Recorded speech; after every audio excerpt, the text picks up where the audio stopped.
ڈرو مت، میں تمہارے ساتھ ہی ہوں، سب کچھ سن بھی رہا ہوں اور دیکھ بھی رہا ہوں۔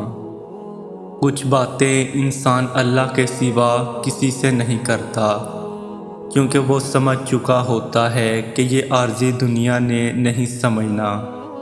اور جب انسان کو یہ پتہ چل جائے کہ جسے میں سنا رہا ہوں وہ پہلے سے ہی سب جانتا ہے، اس سے بڑھ کر اور کیا بات ہوگی کہ دل و سوچ پر جو گزر رہی ہوتی ہے وہ اس سے باخبر ہوتا ہے۔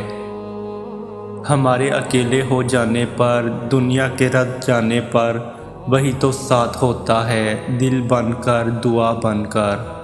اور جب بھروسہ ہی وہ ہے، چاہے وہ وقت کے گزرنے کا ہو، کسی چیز کے ملنے کا ہو، وہ اپنے بندوں کو مایوس نہیں کرتا۔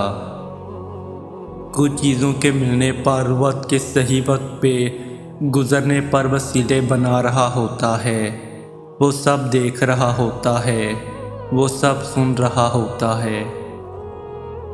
ہر بات انسان کی سمجھ میں نہیں آتی، اور اللہ کی حکمتیں تو ایسی ہوتی ہیں کہ جن کا راز اس نے کسی کو نہیں دیا، تبھی تو اس نے کہا ہے کہ یقین رکھو مجھ پر۔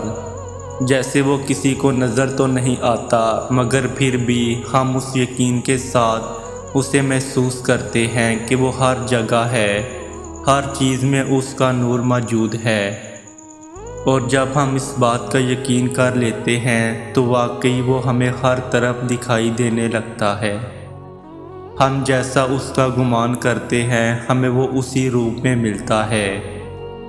یقین کا گمان کرو گے تو یقین ملے گا، محبت کا گمان کرو گے تو وہ محبت کی صورت میں ملے گا، معجزے کا گمان کرو گے تو معجزے میں ملے گا۔ اس نے جس کو جو سمجھانا ہو وہ سمجھا دیتا ہے۔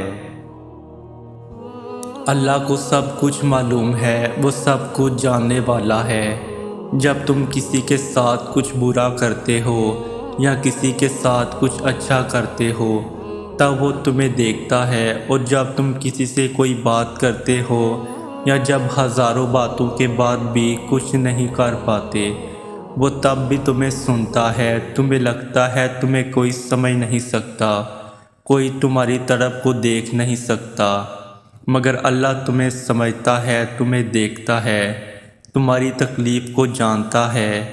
وہ اس ہنسی سے واقف ہے جو تم نہ جانے کتنی سستیوں کے بعد چہرے پر سجاتے ہو، اور وہ اس کربناک آہ سے بھی واقف ہے جو تم نہ جانے کتنے ضبط کے بعد اپنے اندر ہی دبا لیتے ہو۔